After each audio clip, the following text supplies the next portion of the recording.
MeMonster. Chapter 176. I opened my eyes and looked toward the far side of the cave. The familiar voice belonged to someone I knew well. With her bobbed haircut and the red crystal spear in her hands, she was biting her lips as she often did when she was nervous. The person wandering around the cave entrance was Che Nayun. I watched her from a place where she couldn't see me. From the deepest corner of my heart, a bitter feeling arose. Was it sorrow? Or was it guilt? It was an emotion hard to describe with words. Hey! Hey! Come out! Che Nayun waved her spear around, wary of any traps. The way she moved her hand was also a bit odd. Is it empty? But I couldn't let her enter, so I took out the level 6 Demon's Cunning speech book I had just acquired and infused Stigma's magic power into it. The effect I wanted to activate was Deceitful Quest. Assign a quest to the player 478 meters away. Quest info: rank intermediate. Summary: warning, this cave is full of traps and monsters that are at least level 4. It is recommended that you enter this cave with at least 8 people. Detailed quest information will only be revealed once there are at least 8 people. Reward: Whoa! Startled, Che Nayun widened her eyes. She stared into the air blankly, then shuddered and shouted, "Yes, it's a quest! I found a quest!" Then she quickly cupped her hands over her mouth and looked around the cave.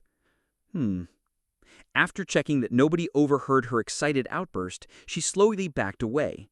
Her next action was strange. She gathered large leaves and branches and began to cover up the cave entrance, clearly trying to conceal it. I smiled bitterly. It seemed she had gotten at least a little smarter. While Che Nayun was running around, I collected the item drops scattered in the cave. Thanks to my high luck, there were many drops, but only a few were useful. Level 1 Skill Consolidation Scroll, Inventory Expansion Coupon, Basic Skill Acquisition Book, Level 0 Summon Skeleton, Level 3 Skeleton Warrior's Bone Armor. The Skill Consolidation Scroll could be used to upgrade Level 1 Synthesis, and the rest could be sold. Perfect. From the distance, a voice echoed out. The cave entrance was now completely blocked, and Che Nayun nodded in satisfaction before walking away. Whew. Now that Che Nayun was gone, I went back to what I needed to do. I looked at the countless corpses sprawled across the ground. They were all sacrifices to increase my skill proficiency, but there was just one problem. How am I going to get through all these? Inventory. Level 0 Skeleton Crystal, 123. Level 1 Zombie's Vengeful Spirit, 121. Level 1 Ghoul's Evil Heart, 108. For 2 hours, I used Extraction and Permanent Materialization on all the undead souls in the cave. From the 400 corpses, 352 were successfully converted. With my luck, Extraction and Permanent Materialization had a success rate of almost 90%. Basic skills, 3 of 3. Level 3, Extraction and Permanent Materialization, 2 slots. Level 2, Synthesis, 1 slot.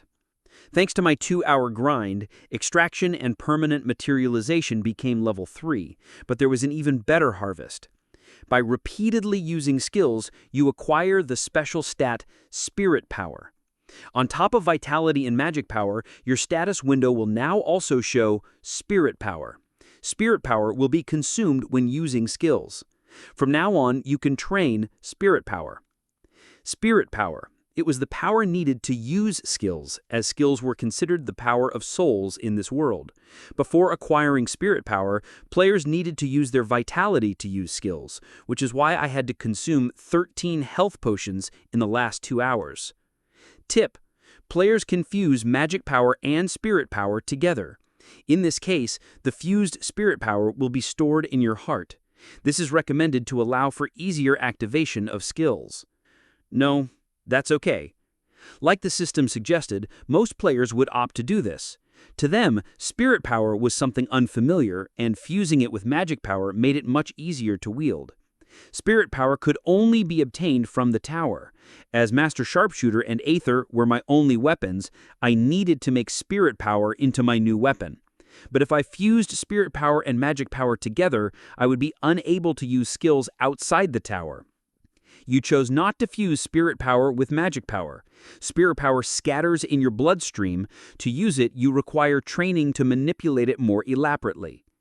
With the skills you currently have as basis, an attribute has been assigned to your spirit power.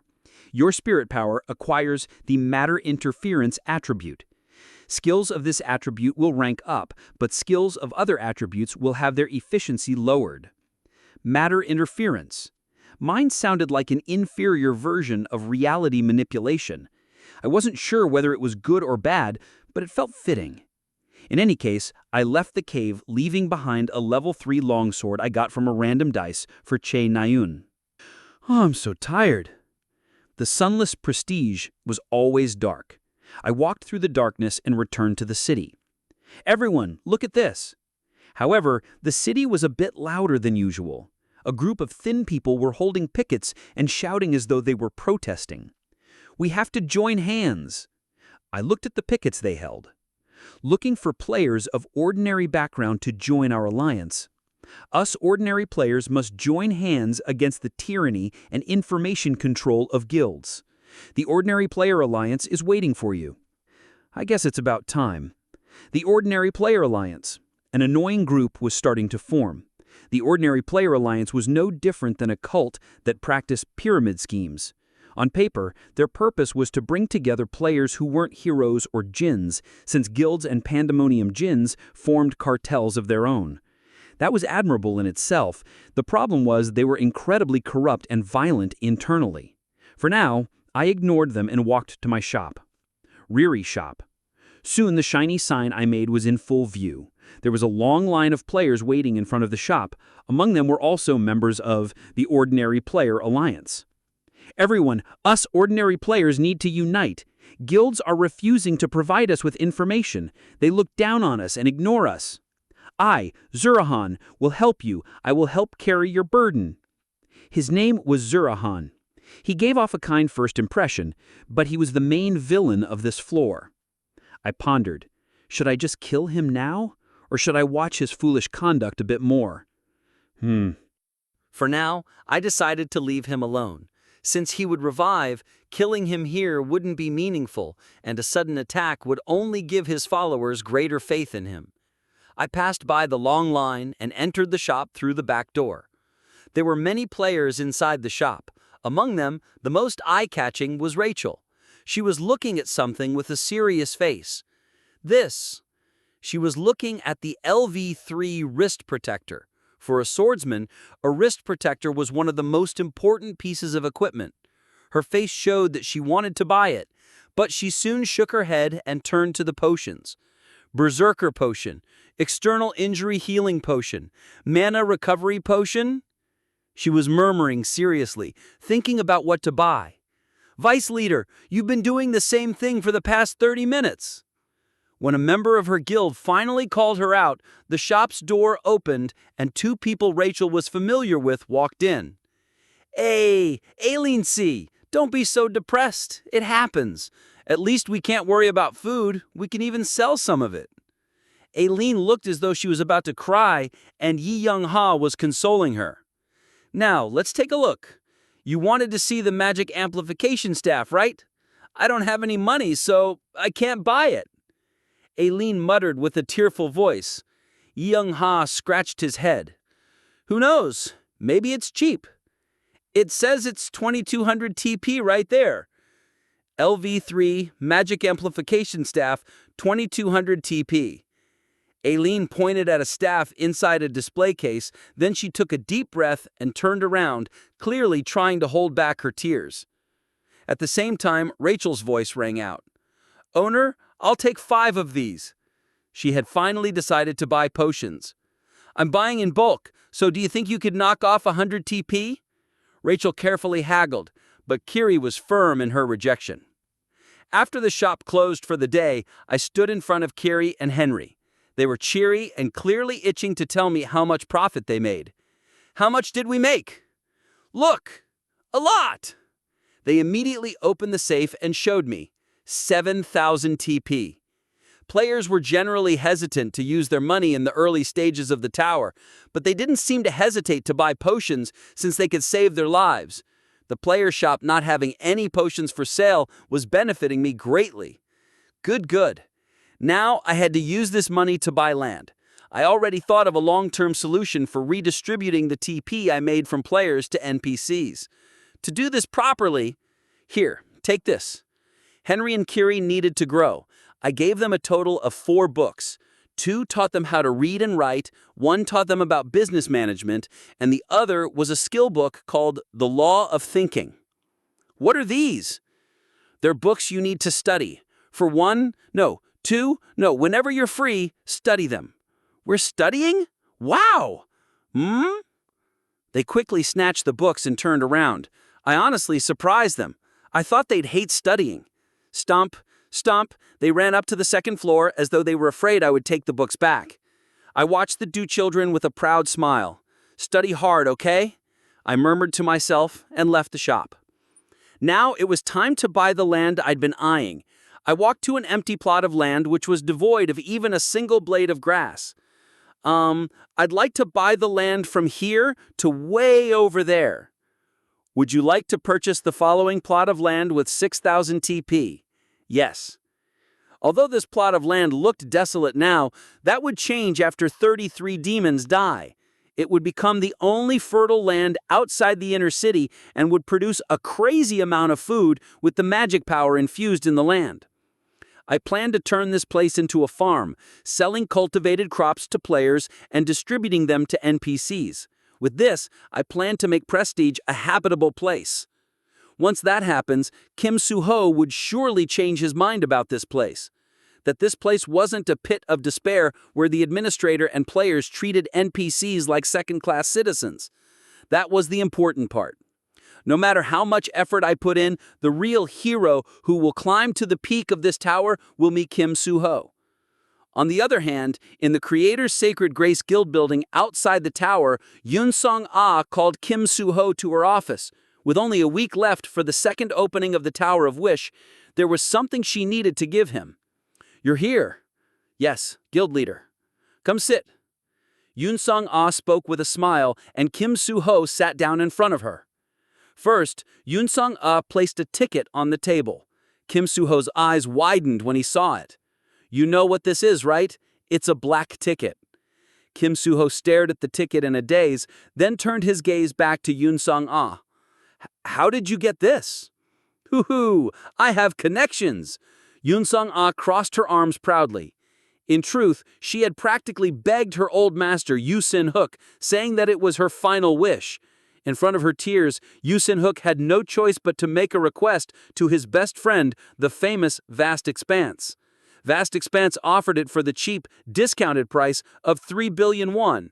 In this sense, it was more or less Kim Hajin who bought this ticket for her.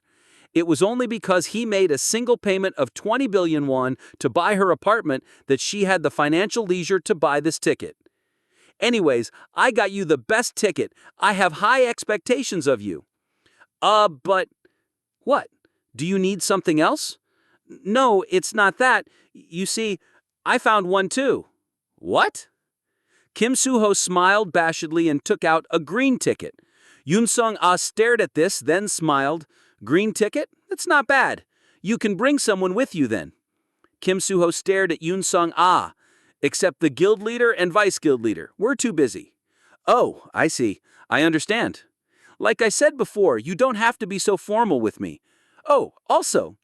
Yoon Sung-ah took out a huge box from underneath her desk. Inside was a leather armor Kim Hajin made for Kim Soo-ho. I was surprised too when I got this. Wanting to know how Kim Hajin made this armor, Yoon Sung-ah had given it to a professional 7 times for analysis. It's an armor rivaling an intermediate rank artifact. "Whoa! Intermediate rank artifact?" Kim Soo-ho's expression brightened. Yoon Sung-ah made a small smile. Kim Soo-ho was unexpectedly a big fan of equipment. "Yep, it's made with the leather of a high intermediate rank grade 1 mountain tyrant." She opened the box as she gave him an explanation. When Kim Soo-ho laid his eyes on the armor, he became love-struck. "Amazing design, isn't it?" Yes, it's fantastic." He nodded with his mouth open. The analyst Yunsung-ah asked to appraise the armor said the same thing. Although it was on the lower end of intermediate rank artifacts, he said he wanted to rate it a high intermediate rank because of its design. Take this. Its effect manual is written by the manufacturer. Manufacturer? Who's that? Kim Hajin. Kim Suho slightly flinched. Hajin? Yep. Apparently he got something from the tower that helps him craft items. Who knew he could make something so amazing? Kim Suho read the effects of the armor, then looked at the armor once again. You don't look very happy. No, I am. It's just that... Kim Suho pouted. I'd rather that he came to see me. Yunsung-ah found his complaint adorable. He's busy too. Be understanding. But Vice Leader, didn't you meet him? That's because we're neighbors. Although Kim Hajin's status had elevated to being a great benefactor, she was too embarrassed to explain it to Kim Suho. For the record, her apartment now belonged to Evandale. If you see him again, tell him I said thanks. Okay. Oh, right, he left another gift too. Another one? This time, Yunsung-ah took out a small notebook. This is... Memorize it before you go. Hajin left this behind for you. The cover of the notebook had the following words. Tutorial Guidebook. He said he'll be waiting for you. Ah, I see. Hearing this, Kim Suho laughed quietly, then slowly opened the notebook. The first page of the guidebook was densely packed. Hey, has it been 3 years now? Well, writing a greeting is too awkward, so I'll skip it. I'm sure we don't need it. This notebook is a guidebook for the tutorial. I'm sure you can plow through any obstacles on your own, but I prepared it just in case you needed it. Don't show this to anyone else. Don't even tell anyone about it. I won't be able to clear this tower, but it should be possible for you. I trust you. I made you an armor too, so don't disappoint me. What a long introduction. Kim Suho grinned and began to read the rest of the guidebook. At times he was expressionless, and at others he was snickering. Watching this, Yunsung-ah couldn't help but be curious. What's so funny? Yunsung-ah stealthily reached out to it, but Kim Suho turned his body and rejected her advance. Even though Yunsung-ah pouted and narrowed her eyes at him, he didn't change his mind. Another 2 weeks passed in Prestige. The new tutorial began 10 days ago, and several factions appeared in Prestige. However, during these 2 weeks, Medea's quest had not progressed in any way. If any one group tried to challenge a demon spire, I hindered them. When I wasn't enough, I borrowed Chuck Jung-young or Boss's power. Although there was an ill rumor floating around the community because of it, I couldn't care less. The first place was mine, and I had no intention of letting anyone else have it. By the way, are you sure those things will work? Of course. Today, I finally left Prestige to destroy the control towers. They're more than enough. I reassured Chuck Jung-young and took out a grenade from my inventory. LV5, Cluster of Hundreds of Vengeful Spirits. Level 5 Explosion. A cluster of vengeful spirits made by synthesizing hundreds of undead crystals together. After imbuing an ignition attribute with Stigma's magic power, simply hitting a demon spire should send it crumbling down. Just that tiny thing is enough? Chuck Jung-young asked again in doubt. Yep, we're going to destroy 1 tower every day for the next 3 days. Boss? Jane turned to Boss and asked, do we have to inscribe that? That? You know, Hajin's signature? My signature. She was most likely talking about the Black Lotus symbol. Boss nodded and unleashed her magic power, which became a black lotus that inscribed itself on the ground. Is it okay to do this? Won't people know that it was us? It doesn't matter. Boss was firm. Well, now was around the time that the name and strength of Chameleon Troop was starting to spread, so it was surely intended. Oh, right. Once we're done knocking down the 3 towers, I'm going back to Earth for a bit. Earth? Again? Yes. I didn't have anything else to worry about, and soon she would arrive as well. And when I come back, I'm going back down to the 2nd floor. 2nd floor? Why? Boss asked curtly, but I explained with a smile. There's something I need to do. It won't take long. I'll bring back food too. Always a secret. Boss stuck out her lips and grumbled, but didn't dig any further. Anyways, I'm throwing it now. I raised my hand holding the grenade. Is that really enough? That tower looks real hard.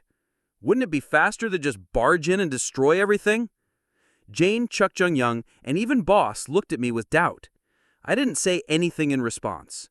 A vengeful spirit grenade made from repeatedly using LV2 synthesis. I threw this little ball in a perfect baseball pitcher form. Whoosh! The baseball-sized grenade shot through the air and hurtled towards the demon spire. As a master sharpshooter, my aim and form were perfect. The grenade landed. At first, there was no change. Hey kid, nothing's When Chuck Jung-young furrowed his brows, boom! The grenade exploded. First, a ring-shaped shockwave pulsed out. Quagagaga! Then a heaven-shaking explosion followed. Oh! Chuck Jung-young's eyebrows jumped in surprise. It only took 3 seconds for a single grenade to destroy the tower. Fragments of the building rained down from the sky, and a cloud of dust rose up. Just like that, the grenade toppled the demon spire. And furthermore, I still had 2 grenades left. Chapter 177. With Chuk Jun-young, Jane, and Boss, I destroyed the east, west, and north control towers. The other players would handle the south tower, so the gate to the 4th floor should be found within a week. Player Extra 7 has made great contributions to Medea's quest. The performance ranking for Medea's quest has been updated. You gained the interest of the 3rd floor administrator, Medea. The remarkable power of your explosive unlocks an achievement. Terrorist. Destroy 3 or more buildings with a single explosion. You acquired a trait. I received several system alerts, but what surprised me most was getting a trait. The Tower of Wish had unlockable achievements that gave bonus rewards for being the first to complete them. Although it was rare for players to meet the requirements for an achievement, it was even rarer for the reward to be a trait. I checked the trait I received. Bomber. Low intermediate rank. Special attribute. Static. Explosive reinforcement. Increases the power of explosives by 30%. Explosion. Explosion attribute can be added to certain objects. The power of the explosion depends on the value or rank of the object. The object will disappear upon explosion. It was quite a good trait. In fact, I would have been happy with even the lowest ranked trait. A trait was equivalent to a gift, meaning I just received a free gift. Oi, can I fight with those guys? While I was distracted by the trait, Chuk Jun-young cracked his knuckles and asked. I looked out front. Demons that survived the tower's collapse were running over. LV-4 Demon Foot Soldier. LV-5 Demon Soldier. LV-6 Demon Centurion. The LV-6 demon might be a bit tricky, but Chuk Jung-young and Boss should have no trouble dealing with it. Do as you want. As soon as I gave the okay, Chuk Jun-young activated his skill, Charging. His already massive body grew even larger, magic power covering him like fire. Chuk Jun-young shouted at the demons, "Come!" Although he said that, it was Chuk Jun-young who impatiently charged towards them. Koom! The LV-6 Demon Centurion was sent flying backwards in a single blow. LV-5 Kambla Men Troops Hideout. Your vitality recovers 30% faster. You can have sound rest while staying in this place. After waking up, your stats and skill proficiencies rates of increase will receive a 7% boost. After working up a sweat, we returned to our hideout. As for why our hideout suddenly jumped up to level 5, though I don't mean to brag, it was all thanks to me.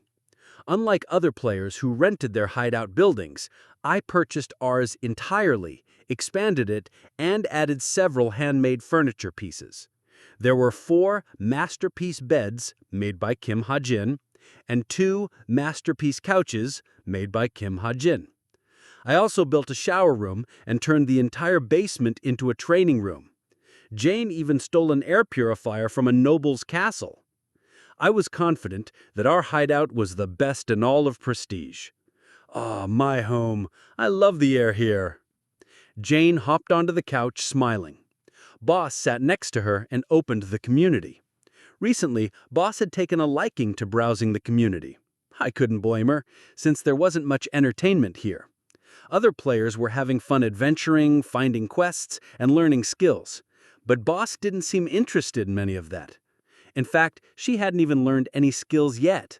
She was even pickier than me. Seeing Boss focused on the community, I asked, "Boss, aren't you hungry?" "I already ate." Boss replied curtly. Lately, she'd been acting distant around me. I still didn't know why. Was it because of the community? I slowly snuck up to her and peeked at her community screen. Players could see what each other did once they friended so naturally I could see her screen as well. Returned from a Ruined World, Chapter 19. When I lost to him, I remembered my home, a world that no longer existed, families and friends who lived there. Suddenly, I was struck with sorrow. It felt like the weight of the heavens was pressing down on me. I will not die here. I will survive no matter what and pull him down from his throne. I will kill him with my own hands. That's why I lived. Just you wait. A voice carrying my soul rose up from the bottom of my heart. To be continued. 5 TP per chapter. I am aiming to have at least 10,000 characters per chapter. With my skill, story imprint, you will be able to have a more realistic reading experience. Readers who donate TP will be able to choose the name of a character. Boss was reading a novel being serialized on some unknown player's personal profile. I was slightly taken aback. Of course, I remembered writing something like this in the original story. After considering how to earn TP, ordinary players decided to do what they were best at: creating novels, manhwa, alcohol, and cooking. But I didn't expect Boss to read a novel. After finishing Chapter 19, Boss pressed on the screen. "Would you like to donate 75 TP to Player Wallet?" Yes. Player Wallet gives you a character name selection coupon. She was even donating to the guy. I became a bit curious what name she would give to the character. While I was looking at her screen curiously, Chuk Jun-young suddenly asked, "Alright, newbie." "Yes? What's the most dangerous thing here?" "Most dangerous thing?" "Yeah, I'm looking for something or someone worthy enough for me to fight with my life on the line." Chuk Jun-young was stretching his muscles. He still wanted to fight after battling the LV6 Demon Centurion? I pondered. The most dangerous thing in Prestige? Other than the Demon King, it should probably be the Banshee. Banshee. Yeah, it's hard to deal with its curse. The Banshee's curse led to death unless treated immediately. It wasn't just a simple death, but a true death.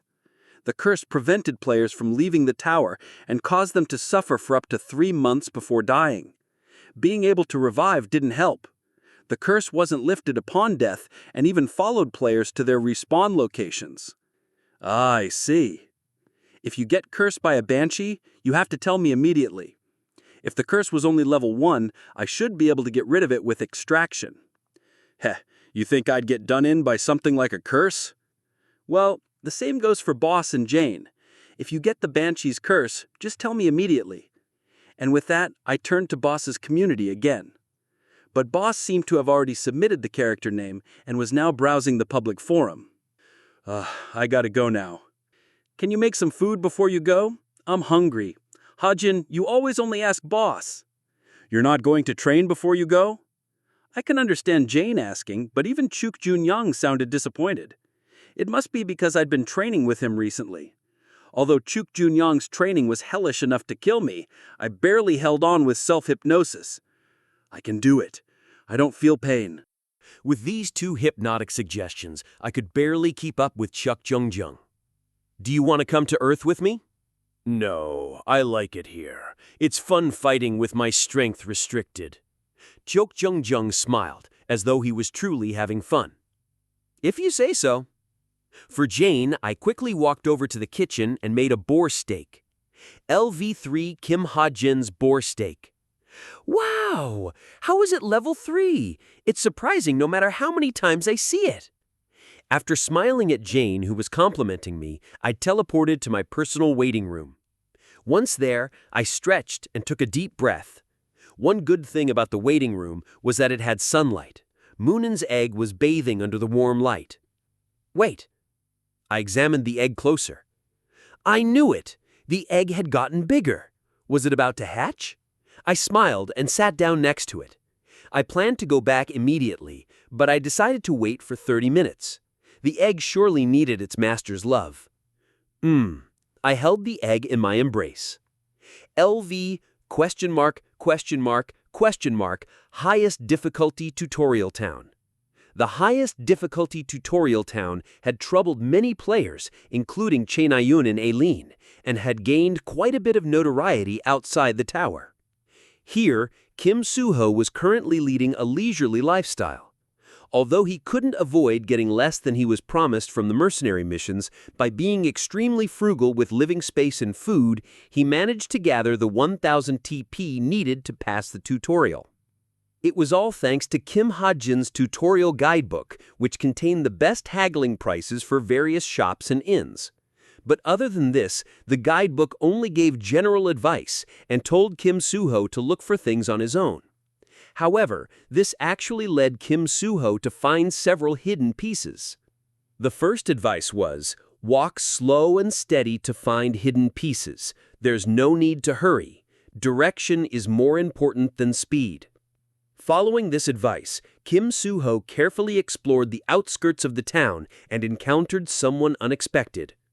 Kim Soo-ho stood in a daze, while the girl he was facing sat on a bench like a thug. They were both caught off guard by the unexpected encounter. "I'm in a bad mood, so screw off!" Kim Soo-ho let out a dry cough. "I had a feeling I'd meet you here." "I said screw off!" Kim Soo-ho observed Jin Sae-hik's condition. Her hair was disheveled. Chapter 178. After talking to Yu Yun-ha, I returned to my room alone.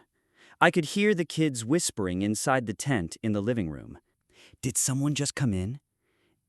I don't know. Maybe it's a ghost? Meow. I walked past the tent and entered my room. With a deep sigh, I lay down on my bed. Today, Yu Yun-ha told me something I didn't know. There were some speculations mixed into what she said, and although I had no way of knowing whether they were true or false, I still had mixed feelings about it. Chameleon Troop? What's that? You probably haven't heard of them. They're hidden deep in the shadows. A group of some of the strongest people on Earth. In my opinion, I think their strength rivals that of vast expanse. Yu Yun-ha replied seriously. I stood still, looking at her blankly. She softly continued looking at me. I think they're the ones who killed your... She cut off her sentence in the middle. However, I understood what she meant. Chundong's past I didn't know about. I blanked out as though I was hit by a hammer. Are you sure? I'm almost certain. These two are the people predicted to be your parents. Yu Yun-ha took out a few documents and handed them to me. Kim Yu-han, Shin Yi-yun. Two unknown names and faces were written on the documents. They're predicted to have passed away on the day of the Kwang-o evacuation shelter incident. This is a portrait of the person who left you at your orphanage. Only half of her face is shown, and it's from 20 years ago, so I doubt it helps much. Lying on my bed, I took out the portrait and looked at it again. The portrait depicted a young girl who was cute and pretty, but had a somewhat dangerous aura. With half of her face covered and it being 20 years ago, it would be hard to determine who she was now. However, I felt like I knew who it was. In fact, I was almost certain. It was Boss when she was young. What a shitty remake, I muttered. Frankly speaking, none of these had anything to do with me. Chundong's past was Chundong's past, and I was Kim Hajin. However, I still concerned somewhere in the corner of my heart. If Chundong knew about this, what would he think? Rather, what would he have thought? Of course, that was something impossible for me to predict. Chundong was gone. There was nothing left of him anywhere in this world. Chundong. And life that disappeared because of me. Rather, a life that became me. It looks like you weren't an extra after all. Same time. Yu Yanha returned home alone. Her large mansion felt especially empty today. Mom? Dad? She knew they were in a guild conference, but she called out to them anyway. She wanted to see her scary mother and overly attached father. She knew that they'd be happy if she suddenly hugged them. However, she was currently alone at a moment when she needed her family the most. Yu Yanha trudged to her room and sat down on her work chair as usual. She picked up her pen and began to look over contracts as usual. She did some calculations, thought about things as usual, and was troubled by things as usual. Then suddenly, an unbearable self-hatred rose up within her. Ugh. She clenched her teeth. I have to endure it. I have to get stronger. I have to get colder. I have to harden my heart. Self-contradiction and selfishness, concealing the truth and lies. I have to become shameless for my family, for my guild, and for my dream. Despite what she constantly told herself, she couldn't stop herself from being bothered by deep-seated self-hatred. The way she left out her father and Cheju Chul and from the story. The way she was smiling and feeling relieved that Kim Hajin didn't ask further questions. The way she was happy that Kim Hajin's anger wasn't directed at her. She couldn't help but be disgusted by her own unsightliness. She felt her stomach churn. She threw the documents to the side and ran to the bathroom. Putting her mouth over the toilet, she cleared her stomach. Seeing the dirty filth that came out of her mouth, she threw up once again. This cycle continued until yellow stomach fluid came out of her mouth. Ugh. After an unknown amount of time, around the time her vomiting was changing into coughing up blood, tilling, tilling, the smartwatch on her wrist rang.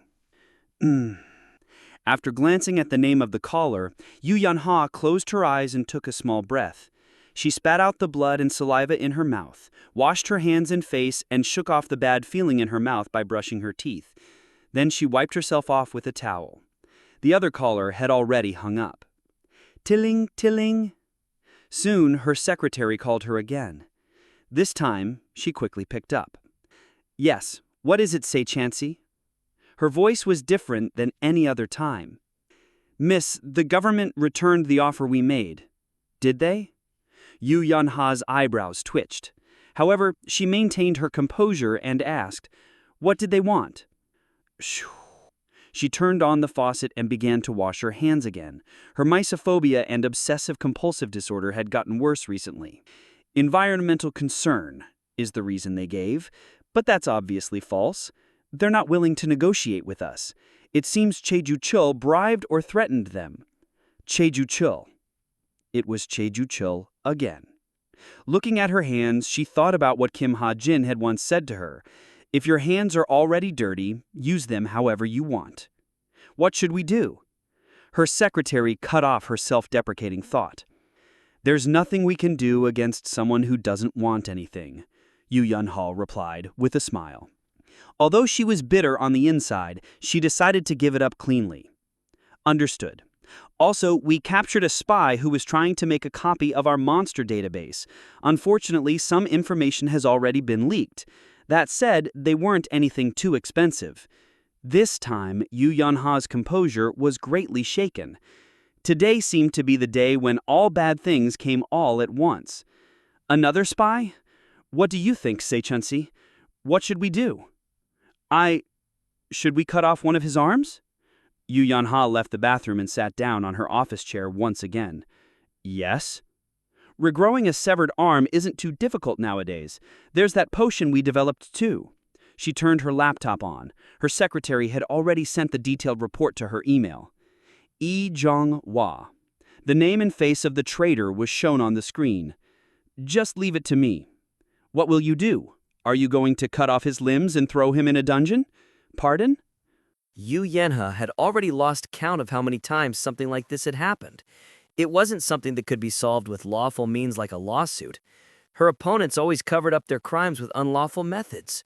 Che Ju-chol had almost always played a part in it, and even when he didn't, other large corporations had bribed officials to go against her.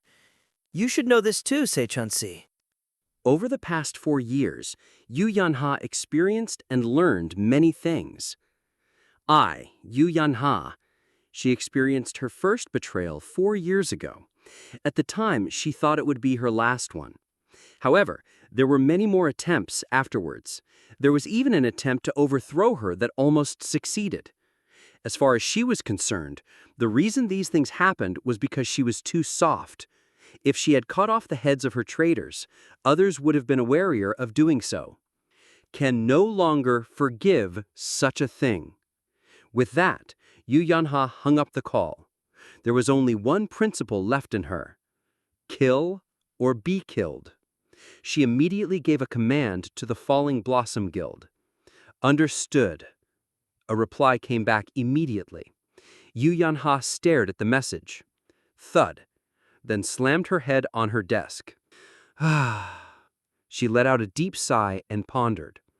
Now is a rough time, both in my personal life and professional life. I'm in the middle of a storm, but a storm can't last forever. It will eventually go away and the sky will become clear. Remember it, be patient, and endure it. Eventually, an opportunity for victory will come. I'm so sleepy. Yu Yanha got up in a daze and walked over to her bedroom. She could see her beloved bed. She staggered towards it and fell down. The moment she laid her body on the soft mattress, she felt like she was melting. A magical bed that resolved stress and exhaustion. Never in her life would she have thought that a piece of furniture would console her, but she was extremely grateful for it. Yu Yanha stayed still for a moment. Sniff, sniff. Then she sniffed the mattress. Why doesn't the smell of smoke go away? She had washed the mattress several times. However, her sharp nose was still able to smell the faint scent that remained. Calling it Kim Hajin's smell was a bit weird, but she called it the smell of cigarettes. Yu Yanha rolled over to the part of the bed that smelled the least, then curled her body like a cooked shrimp. Although the faint scent still remained, she slowly fell asleep inside it. Prestigious final control tower collapsed. Essence of the Strait, Desolate Moon, Frost Sanctuary. A total of 27 players, including the above 3 guilds and 3 other rankers, participated in the conquest. The result was a success. The Western Control Tower was the biggest of the 4 cardinal towers, but the group had not suffered a single casualty. After finishing their joint attack, Essence of the Strait's tower subjugation team returned to their base after a brief item transaction with the other 2 guilds. When they arrived at their hideout, they found their injured comrade waiting outside. Are you Che Na-yoon? The chief officer, Kim Young-jin, called the comrade's name. Oh, team leader. Che Na-yoon hurried over. Her left arm was wrapped with a compression bandage and was even in a cast. Why are you outside? You should take care of your body. Well, I was just... Che Na-yoon asked with a serious face. Kim Young-jin looked fixedly at her. Che Na-yoon had been fixated on Fenrir too much, as if he was the only reason she entered the tower. Her obsession had only gotten worse since she was injured. No, since you asked, I checked to see if any of them used a gun, but there wasn't anyone like that. Team leader is right. Maybe that man we met in the elevator just misspoke. Yi Ji-yoon muttered as she approached Che Na-yoon. Then she whispered into her ear. But Na-yoon, why do you want to find Kim Hajin that much? Hearing this, Che Na-yoon turned to the side and glared at Yi Ji-yoon. However, Yi Ji-yoon didn't seem the least bit intimidated. Why, I wonder why? I don't have to know. But I think I already do. Screw off. Che Na-yoon shot back and turned around roughly. Thud. However, she immediately bumped into something hard. Huh? Che Na-yoon looked up instinctively and saw a big burly man. Huh? The man frowned. He was a giant, and she felt like she had seen him somewhere before. Oh! The man seemed to remember her too, as a huge smile emerged from his face. We meet again, little girl.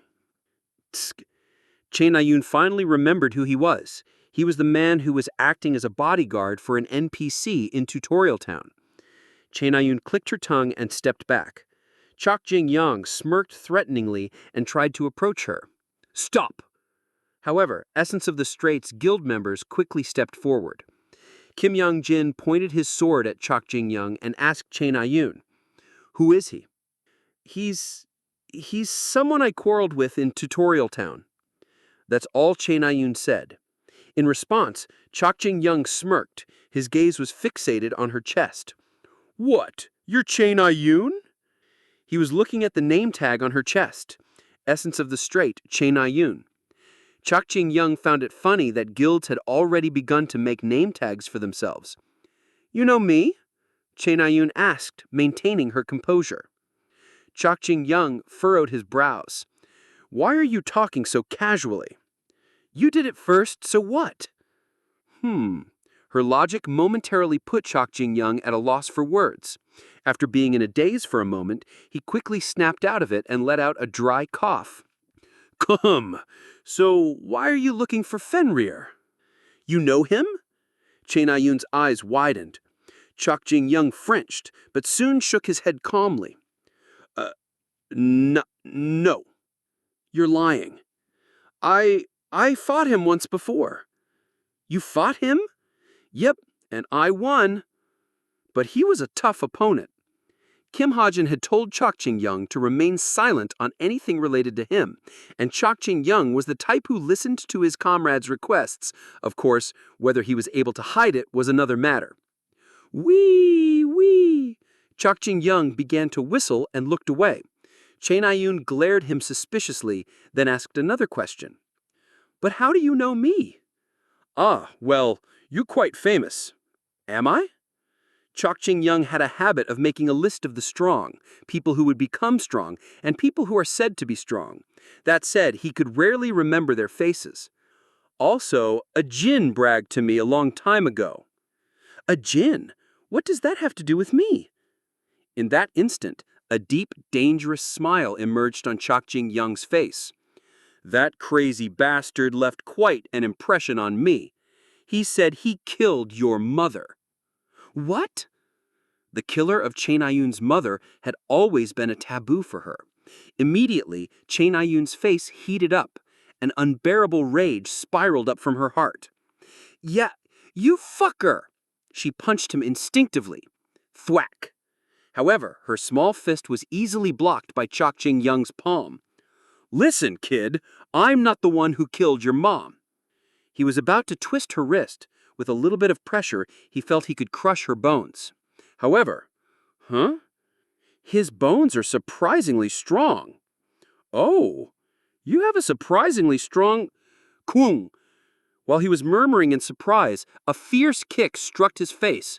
From the lightning-fast flying kick, a shockwave shot out. "Ha ha! What a daring girl!"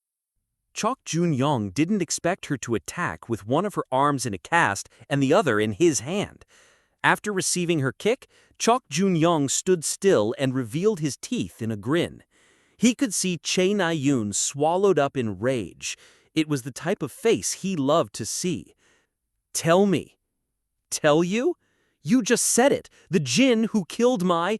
"Now? In this situation? You can't be serious." Chae Na-yoon stared at Chok Jin-young. After calming herself down, she bowed. "Sorry, I got angry and lost my cool. I got angry too when I was hit, so no." Chok Jin-young turned around coldly, and Chae Na-yoon immediately grabbed him. She opened her inventory and took something out. "I'll give you this." It was a crimson spear with a strangely intimidating tip. Chok Jin-young checked the item info. Level 2 red crystal spear. Although level 2 items were nothing noteworthy in his eyes, it was the first time he was seeing a weapon infused with a fire attribute. "Chae Na-yoon, even if it's a personal item, you can't just give it away." Kim Young-jin stepped up with a worried face. An attribute weapon is something anyone would desire. However, Chok Jin-young rejected her. "You see, kid, I don't use weapons." In Korea, Chok Jin-young conquered the land with a sword, not his body. He cut down countless barbarians and protected his country. Naturally, his sword's name resounded through the land along with his name. But he was taking a different path this time. When he held a sword, he felt as though the world sank down. With the sword, the world became as light as a feather, becoming something that was no longer worthy of having. He didn't like that. Challenge and duel, killing or death. He wanted to vie for supremacy with nothing but his bare hands. Then, Che Na-yoon didn't give up. In fact, she became certain that the man wasn't lying. If he was, he would have taken the red crystal spear. Here, she took out 2 stiff banknotes.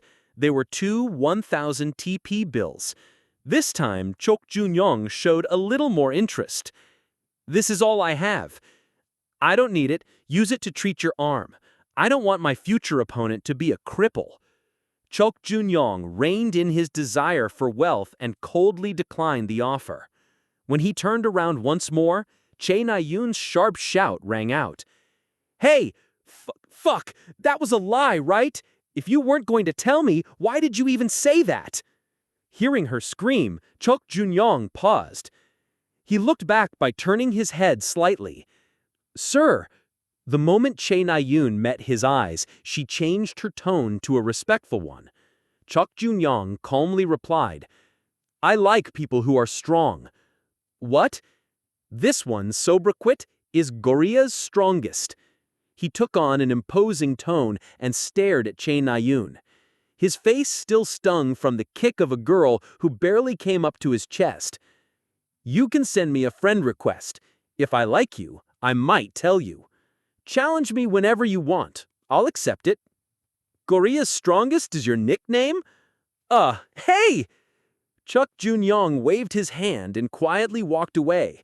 Che Na-yoon didn't chase after him any further. "This place is full of interesting people. He's already found over 10 people to put in his strong people list. Kim Oh-sung, one of Satan's servants, Kim Ok-pyo, the executive of Evil Society, the high-ranked heroes Oh Jun-hak and So Young-ji, and Kim Jun-woo, the hunter of the vast expanse. This really is the perfect place for something big to happen. I'm happy there are so many people to fight." Chok Jun-young grinned, and at that moment, Na-yoon! A ruckus rose up behind him. Chok Jun-young looked back without much thought. The girl that was yelling at him rudely was now collapsed on the ground. What an interesting girl, truly. Chok Jun-young shook his head. Outskirts of prestige. After taking care of matters on Earth, I returned to the tower.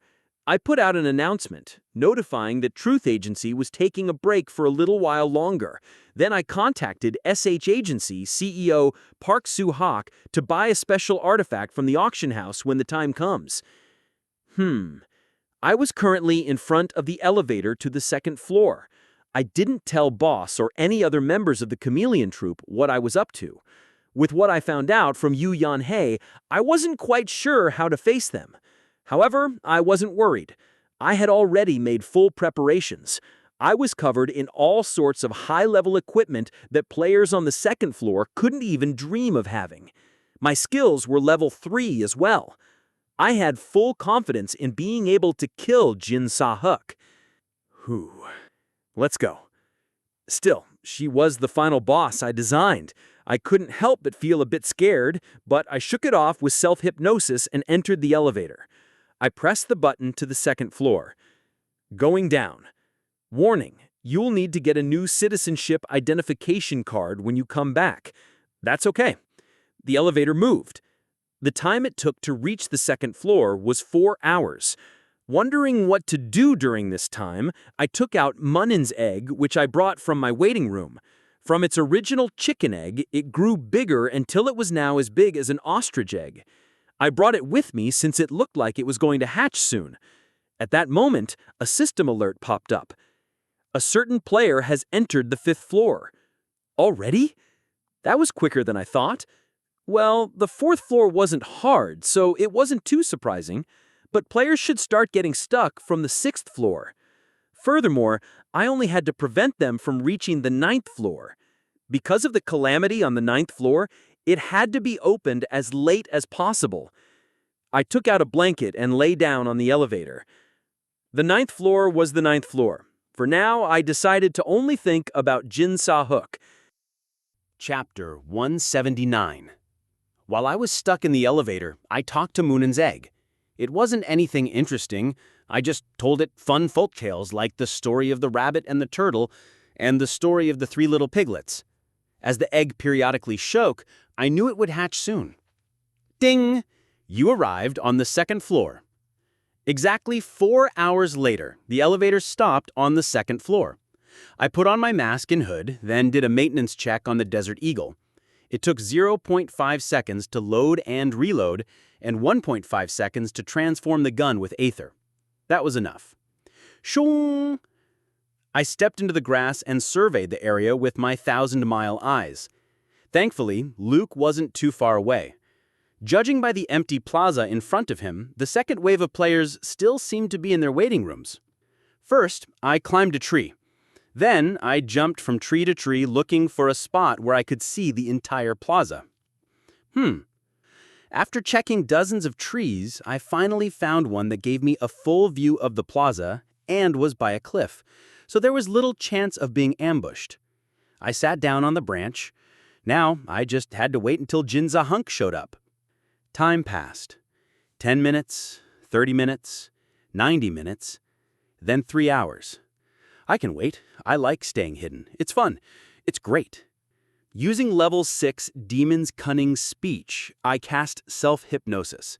I no longer felt bored out of my mind and suddenly felt full of energy. It was quite mysterious. In any case, I was now fueled up to wait even longer. 6 hours, 12 hours, 24 hours. During the course of a day, the extreme heat changed to extreme cold, and day turned to night. Finally, players appeared in the plaza. Close to 2,000 players were instantaneously summoned. The burst of light that flashed out upon their arrival almost blinded me. Where are we? This must be the 2nd floor. Shh, don't reveal any information. Some looked confused, while others seemed to know about the 2nd floor. The former were likely ordinary people or djinns, and the latter were probably members of large guilds or djinn groups. I scanned the crowd and looked for a specific target. Wow, look, it's Kim Soo-ho! Psst, why did he have to come here? He could have stayed outside and become the world's youngest high-intermediate rank hero. Kim Soo-ho stood out even among the crowd of 2,000. His handsome face was shining like it was covered in gold. I was happy to see him, but my gaze coldly moved past him. Not long after, I found my target. She was just as important as Kim Soo-ho. Jin Sa-hook. She stood with her arms crossed like an iron-blooded general. I tightened my grip on the Desert Eagle. When players died on the 2nd floor, they had to start over from the tutorial. Furthermore, they would lose the right to keep all the skills they acquired in the tower. It wasn't a coincidence that players had 7 lives and could have a maximum of 7 skills, with the black ticket being the exception. I planned to kill Jin Sa-hook at least twice. I wanted to ambush her right away, but with Luke so close by, I had no choice but to wait. Even the 2nd floor's administrator was far stronger than me in the real world. As such, I had to fight Jin Sa-hook far away from him. As you can see, the 2nd floor of the tower is chaotic. It is filled with all sorts of frightening aspects of nature. Players were carefully listening to the administrator's speech. Jin Sa-hook was the only one yawning. A few players even glared at her, loud yawn. Your goal is simple.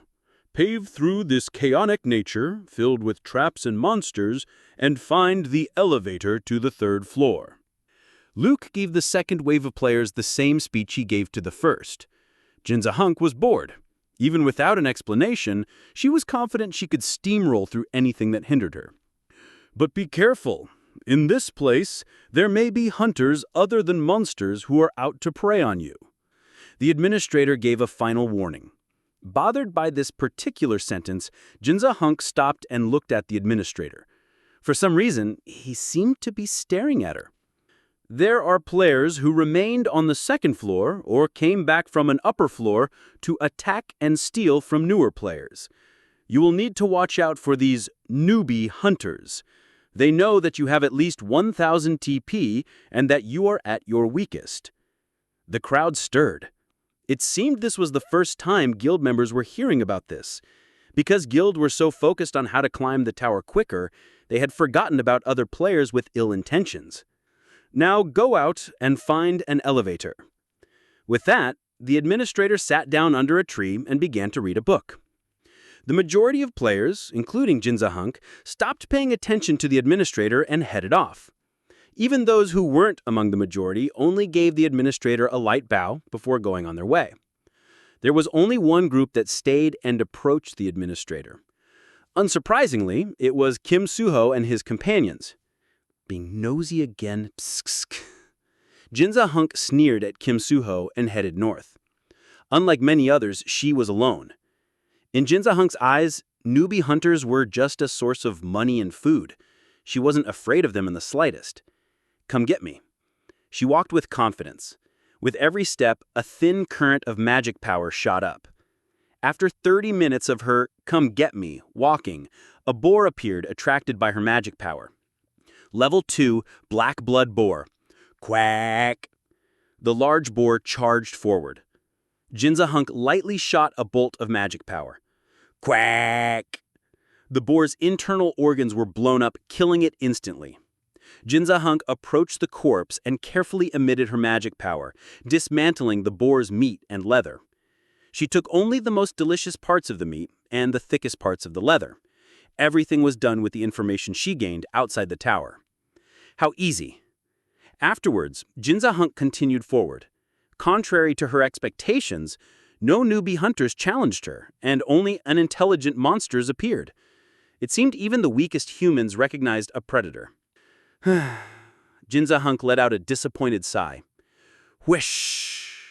Suddenly, an unnatural current of wind blew. A strange spiral of air stormed past her. Immediately, an alarm rang in her head. Jinza Hunk instinctively twisted her body and clad herself in chi reinforcement. The next moment, a beam of light pierced her shoulder.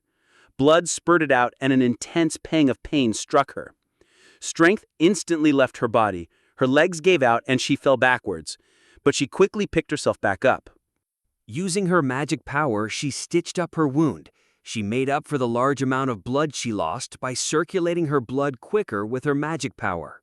At the same time, she calculated the direction the attack came from and threw a bolt of magic power. Her attack shot forward like an arrow and completely destroyed all trees in its path. Come out. Jin Sayuk spoke in a low tone, but with her voice carrying her magic power, it spread far and wide. The attacker reacted to her voice with another bullet. This time, she didn't let it get her. The bullet touched the magic barrier she quickly created. The barrier was shattered the moment it touched the bullet, but it managed to change its course just slightly. That was enough. Jin Sayuk quickly twisted her body and dodged the bullet. She had already learned from the initial attack. Now, long-ranged snipes would no longer work on her. She didn't know who could be so daring to attack her, but as far as she was concerned, it was his loss the moment he couldn't kill her with the first blow. However, the attacker shot another bullet. It seemed he wasn't a learner like her. Jin Sayuk grinned and unleashed a barrier. However, what? The bullet suddenly curved in the air, ignoring the laws of nature and flying toward the blind spot of her barrier. It was impossible to dodge it. Jin Sayuk hastily calculated the bullet's point of impact and concentrated her magic power in that spot. This time, her thigh was hit. Her quick concentration of magic power managed to prevent her leg from being blown off, but an unbearable pain coursed through her.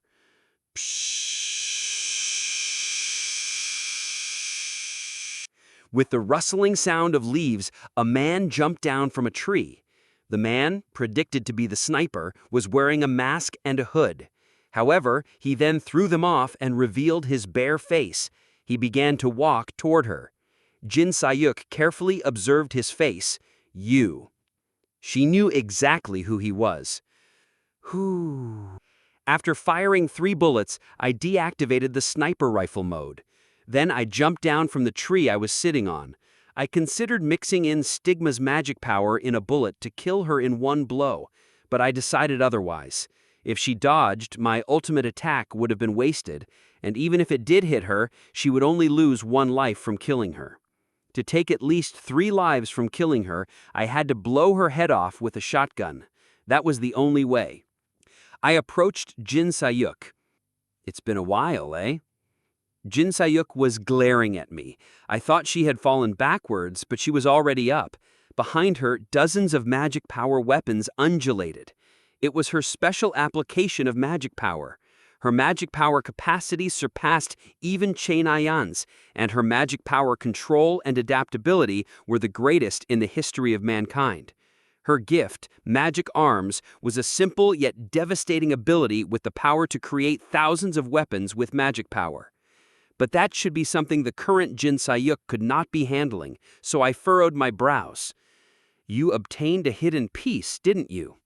Jin Sayuk didn't reply, but I was confident in my guess.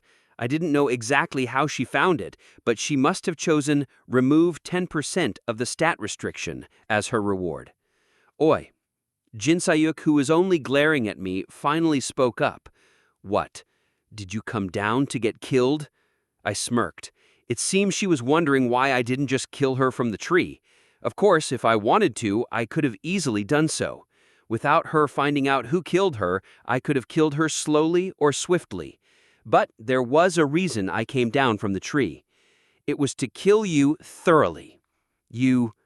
That lit her fuse. Dozens of edged weapons, blunt weapons, arrows, and harpoons shot toward me. However, they were all toothpicks in front of my eyes. I transformed the Desert Eagle into an assault rifle. Jin Sayuk's weapons shot toward me like a torrential rain, but in bullet time, they were moving like turtles. The movements of each of her magic weapons were clear and obvious. First, I needed to test how many bullets I needed to strike down one weapon. I fired 2 bullets. The first caused her magic weapon to waver, and the second made it disappear. After learning that 2 bullets were enough, I began to shoot down her weapons, starting from the ones closest to me. The lighter arrows only took 1 bullet, and the rest took 2. However, Jin Sayuk's barrage of weapons never ceased, her magic power capacity seemingly endless. As such, I began to space out the use of bullet time. Quang, quang, quang. After firing a round of bullets, I deactivated bullet time. The world instantly hastened. Jin Sayuk's mouth moved once again. I instantly scanned my targets and reactivated bullet time. By deactivating bullet time for a split second and reactivating it, I was conserving as much time as possible. Eventually, Jin Sayuk should run out of magic power. On the other hand, 27 unfound traits and level 4 untapped. I wouldn't run out of bullets anytime soon. Quang, quang, quang. Magic power continually clashed with bullets. Dust and wind swirled in the air. Through this drawn-out exchange, I became confident that I would win. There simply wasn't a way for me to lose. Jin Sayuk must have felt the same thing. Her expression was honest, clearly muddled with rage. She seemed to be running out of steam, as the strength of her magic power dwindled. I couldn't help but wonder what she was thinking right now. As Jin Sayuk's attacks clearly became much weaker, I decided to stop wasting my bullets. I put my gun down and activated a skill. Level 3, Extraction and Permanent Materialization, a skill that could be used for both offense and defense. Jin Sayuk's magic power would now condense into crystals and fall before reaching me. Level 2, Jin Sayuk's Manda Crystal. Level 1, Jin Sayuk's Manda Crystal. Tick, tick, tick, tick, tick. The crystals fell on the ground like tiny droplets of rain. By the time 26 crystals fell, Jin Sayuk's attacks stopped. She glared at me with frozen eyes. Her eyes were wet with tears. I didn't know whether they were from anger or resentment, but I knew they weren't from fear or sadness. "You crying?" I sneered as I approached her. Because she squeezed every drop of her magic power, she should not be able to move even a finger. I walked up to her and transformed the assault rifle into a shotgun. Jin Sayuk clenched her teeth. "I'll admit it. Right now, you are stronger." Jin Sayuk muttered. "But ask yourself this." Glaring at me with eyes full of hatred, she continued, "Will you be able to kill me 7 times? However, it wasn't even a question worth answering. 7 times? I only needed to kill her thrice. I strongly kicked her knee. Ugh. After forcing her to kneel in front of me, I pointed the barrel of the shotgun to her head. Looking down at her, I grinned. Before she went back to the tutorial, I said this, "See you later." Hoping these words would instill fear in her heart, I pulled the trigger. A slug clad in Stigma's magic power shot out. Quang! Soon, a deep silence descended. Because the death was instantaneous, no blood spurted out. Her body dispersed into blue particles of light. Shh! The blowing wind carried the particles away. Whew! I breathed a sigh of relief. The first killing of Jin Sayuk was a success. It was so easy that I felt stupid for worrying about it so much. To be honest, there simply was no way for me to lose. Even if her magic arms struck me directly, my level 4 armor would have protected me. Should I have let her hit me a few times? I stretched with satisfaction. Then, wing! My smartwatch rang. You won from a duel with a target. Target Kim Hajin acquires the following victory reward. Haha! An incomprehensible system alert was written on the screen. 4th floor, final area. Boss, Jane, and Chok Jong-young were standing in front of one of the 4th floor's crystal steel. I think I will have to go outside. Reaching the crystal steel meant that they had cleared the 4th floor.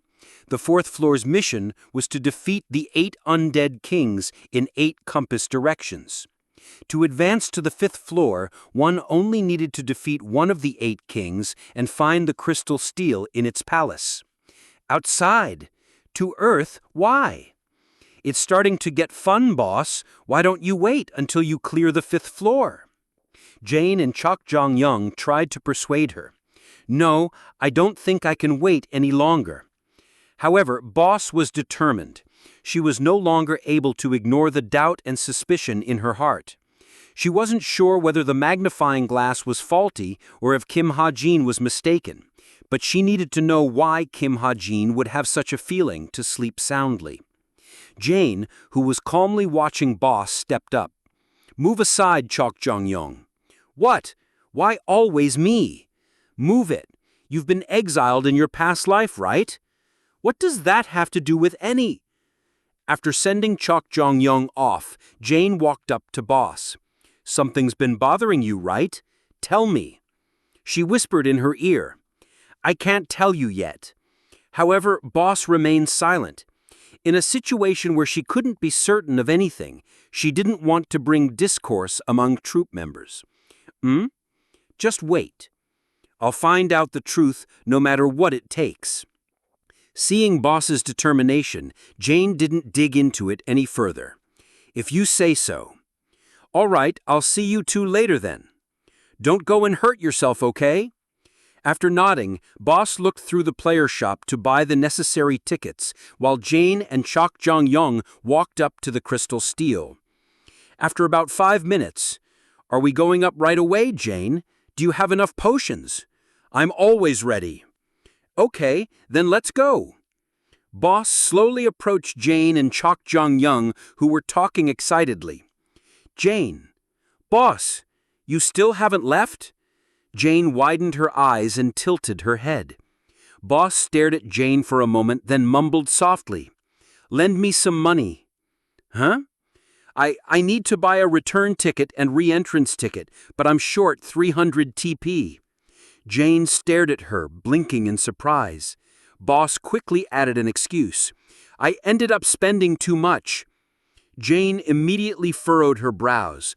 "Boss, you donated to authors again? I told you not to do it." She didn't donate to just novel authors. She even donated to manhwa authors and artists. Even if she liked art, it wasn't like she was from the House of Medici. Boss swallowed her saliva. Sorry, that's been my only source of entertainment recently. I'll try to curb my habits when I come back. My sense of money has been muddled when compared to reality. This is all Hajin's fault. It's because he spoils you that you can't think rationally.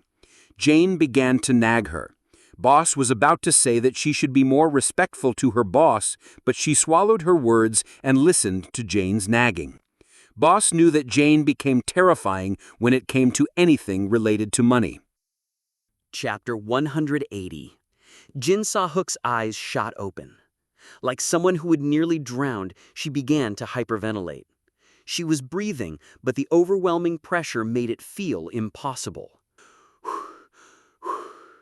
After a few more breaths, she snapped out of her daze. She touched her forehead, wiping away sweat. Only then did she realize she had died. She pulled her hair back and looked around. The floor and walls were wooden, and the ceiling was white. She was in her personal waiting room. As she realized this, a system alert appeared before her. The next tutorial will begin next month on November 1st. She was speechless at the damned system. Rage boiled within her, seething with hatred and killing intent. Her arms, legs, and body trembled. "See you later." His final words echoed in her ears. "Fine. If that's what you want, I'll accept it. I will kill you. No, I'll make it so you can neither live nor die." However, her rage was short-lived. After experiencing death, a powerful exhaustion struck her. The anger inside her quickly faded like the receding tide. While her body felt weak, her mind became clearer. Emotions she normally wouldn't feel surfaced. She closed her eyes and let out a deep sigh. She had lost, with no room for excuses. No, rationally, there were many excuses. Her stats were restricted, and her opponent had started 2 months earlier. However, Jin Sa-hook didn't continue those thoughts. She had already died. There was no use making excuses. She simply sat in a daze. I lost again. Was it twice now? Did I really lose to the same guy twice? Strength left her body, as if her bones had liquefied. She laughed at herself. Is this it? Will you be able to fulfill your lifelong wish like this? She opened her eyes, filled with skepticism. The white ceiling of her waiting room seemed to shine brightly. Is there anything I can do before starting over? She asked the empty air. Something to kill time with. Time is a concept, therefore it cannot be killed. I recommend studying to get smarter. The system seemed almost pleased that she died. Are you messing with me? I recommend reading. Reading. Now that I think about it, I hadn't read a book since I came to Earth. The last time was in my hometown, forced as part of compulsory education. Then give me something to read. History of Losers. A comic book appeared in the air. Jin Sa-hook stared at the cover, then frowned. You piece of... Give me something else. How to Overcome Illiteracy. This time it was a proper book, but the title was unappealing. Fucker, give me a proper book. How to Overcome Anger Management Issues. How to Talk Positively. Friendly Way of Talking.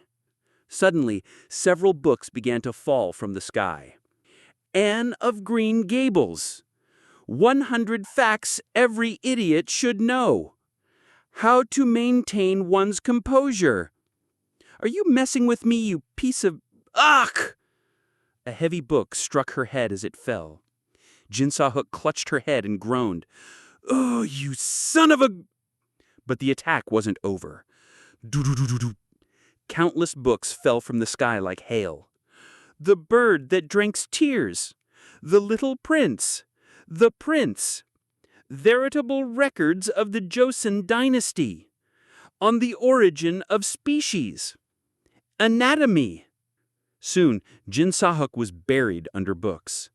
Inside this tomb, she clenched her teeth and mumbled, "If it had a body." She felt a strong urge to beat up the system, but she knew it was formless. With a sigh, she shook off her frustration and looked through the books. One caught her attention. The Prince. The Prince by Niccolò Machiavelli. Jin Sahook smiled. The title and author appealed to her. Seeing herself as a future ruler, she picked up the book without hesitation. You won a duel with a target. Target Kim Hajin acquires the following victory reward. As the target is a sworn enemy, all stats increase by 1. Only 35% of it will be applied in this place. You stole 1,479 TP from player Strongest Will. I sat on the ground staring at the system alert. No matter how much I thought about it, I couldn't remember anything. I even checked the entire system log, then my laptop's log through my smartwatch. 2019, 2028, 2027, going back 3 years, I finally found my answer. Magic power of rage and obsession has formed a spell in a distant place. You have been selected as a target. However, a miraculous luck strikes. A mysterious power reverses the spell. An unknown person's gift targeting has been changed to benefit Kim Hajin. Narrow escape from death. 4 out of 9. A special stat, accumulation of luck, becomes partly unlocked. Using this log, I tried to figure out what happened. First, Jin Sahook selected me as a target. My luck reversed her spell, making her the target instead. By killing the target today, I gained the above rewards. It seemed this target thing was Jin Sahook's second gift. How complicated. First, I looked at the reward I got. Special Consolidation Ticket. A consolidation ticket formed from a special gift. By using this ticket, you can strengthen a gift, equipment, physique, or art. Oh! It was an amazing item that didn't exist in the original story. Of course, I'd have to use it to know what strengthening meant. Should I use one on Master Sharpshooter? While I considered my options, more system alerts popped up. On the second day at 8 p.m., a merit conference will be held in prestigious L11 Medea's Castle. As an influential candidate, you must participate in this event. If you don't, you will earn the ill will of Medea, and you will not be able to receive any rewards. Rewards for completing Medea's quest. There should be a few special skill books and a trait recovery coupon. Since I should be in first place, I should be able to recover a trait with it. I got up. I could think about which trait to choose later. I should pick up Jin Sahook's mana crystals. LV1 Jin Sahook Mana Crystal 22. LV2 Jin Sahook Mana Crystal 4. I wasn't sure what to do with them, but since Jin Sahook's mana power was high-ranked, I'm sure they'd come in handy. After putting the crystals in my inventory, I checked the time. 3 p.m. Since the conference was 2 days away, I could do more hunting, taking care of Jin that would become problematic in the future. Who would have thought I'd become a newbie hunter? Anyway, I climbed another tree, expanded my vision, and looked across the horizon. Among the people struggling on the second floor, I found someone on my hit list. It's so hot! Fan me properly! Cecilia, a djinn with succubus abilities, was ordering around men she'd enslaved. I transformed the Desert Eagle into an assault rifle. Using a sniper bullet was too wasteful. The assault rifle was enough for anyone but Jin Sahook. To increase the bullet's power, I had to shorten the distance. I jumped from tree to tree until I was about 400 meters away. When I could see Cecilia with the naked eye, I raised my assault rifle and pulled the trigger. Shoom! The bullet shot through the air and pierced Cecilia's forehead. She scattered into particles of light You stole 3,568 TP from player Charm. What? Huh? With the succubus's enchantment lifted, the freed men looked around the forest in a daze. In 24 hours, I killed 7 djinns and gathered enough food to feed 100 people for 3 days. I also found another dwarven stele. Satisfied, I was about to head back when I got curious about what Kim Soo-ho was doing. After watching him for a while, I returned to the elevator. As expected, Soo-ho was doing well on his own. As I was about to get on the elevator, I found, with the Book of Truth, something in my pocket vibrated. It was Moonin's egg, sitting in my robe's large pocket. I quickly took the egg out. Cracks began to form on its surface, growing as the egg shook. Oh! I was a bit taken aback. The descendant of the king of the Norse god's beloved pet was being born. What was I supposed to do? For now, I unleashed Stigma's magic power, wrapping the egg so it could be born comfortably. The egg stopped shaking inside the soft membrane of magic power. Soon, the shell broke and a small bird peeked out. Its feathers were wet and it couldn't open its eyes yet. For a descendant of a god's bird, it looked incredibly ordinary. However, the information displayed was anything but ordinary. Level 5 descendant of Moonin. Strength 0.2, bite force 0.2, stamina 0.2, speed 0.2, perception 6, vitality 0.2, magic power 6. A level 5 newborn with perception and magic power at 6 points. My jaw dropped. I held the newborn in my arms. It must have felt my warmth as it slowly opened its adorable eyes and looked up at me. Hi! I didn't know if it could understand, but I smiled and greeted it anyway. It tilted its head, trying to get a better look at me. Chirp! Then it cried. At the same time, a system alert popped up. LV5 Descendant of Moonin recognizes you as its master. Make a name for LV5 Descendant of Moonin. A name? I pondered. I'd never thought about what to name this sacred bird. After a moment, I came up with a name. How about Pomi? Pomi frowned. Chirp, chirp. It didn't sound happy. Did it sound bad? Then how about Phoenix? Pomi pouted. Well, wasn't it a cool name? Then how about Lionel Ronaldo Son Heung-min? Vermilion Bird? I suggested every name I could think of, but Moonin's descendant wasn't easily pleased. After about 30 minutes of back and forth. Is this really okay?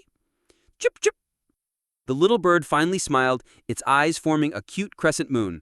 I didn't understand it, but it seemed the name just sounded good to it. All right, then from now on, you're Mr. Spartan Kaiser Soze Macbeth Jr. Chip, chip. Moonin's descendant loved the name you gave it. The naming ceremony has been completed. Mr. Spartan Kaiser Soze Macbeth Jr. activates its first trait, Ring of Perception. From now on, you can share your vision and thoughts with Mr. Spartan Kaiser Soze Macbeth Jr. Second trait, Information and Shop. Mr. Spartan Kaiser Soze Macbeth Jr. allows you to use the Tower Reentrance ticket and Earth Return ticket for free. Furthermore, it will gift you 2 to 3 items per day. Mr. Spartan Kaiser Soze Macbeth Jr. will awaken more traits as it grows up. A chick that was just born had this much potential. Investing 20,000 TP was definitely the right choice. As expected, of a divine bird's descendant, Spartan was amazing. All right, Spartan, let's go up. Chip, chip. I put down Spartan, short for Mr. Spartan Kaiser Soze Macbeth Jr., on the ground. Spartan waddled into the elevator, and I followed. Since I gave Spartan a male name, I decided he was a he. Going up. I pressed the 3rd floor button, the door closed, and the elevator began to rise. Meanwhile, Spartan chirped as he explored. I opened the messenger to kill time. Nayeon Jajangman, Hyungnim, do you not happen to have a curse antidote? Not that I was inflicted with a curse, haha. It's actually my friend. It looks like the curse is getting stronger as time goes on. I think it's still bearable, but anyways, if you have one, I can pay up to 2,000 TP for it. A message I received 2 days ago caught my attention. A curse? I mummed. The only curse on the 3rd floor was the Banshee's curse. Although the ingredients were expensive, I knew the recipe for the curse counter-agent. I still had several random dice in case I needed them.